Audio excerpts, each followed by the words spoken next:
So if I were to actually go ahead and grab a shape right here over here on the left hand side and then click and drag, then you can see that it has a certain width right here and a certain color right here, just like this.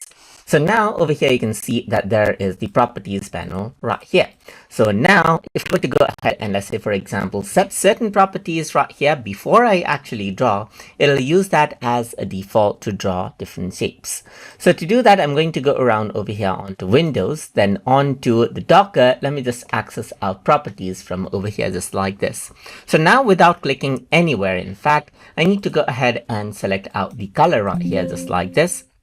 And you can see that it says scenes document defaults. So I'm just going to go around with graphics, press OK. And now you can see that I changed the graphics default to this color. I can go ahead and change this out as well. Press OK right here and change around the corner styles. As you can see right here, just like this. I can change around the position and even change around the arrows right here, just like this. So you can see that I can go ahead onto the fill color and choose, let's say for example, gradient right here, just like this as well, and choose the type of gradient that I want and change around the graphic style for it. So you can see that go ahead and change around different things. You can even go ahead and add in yeah, and so forth, and this is the default.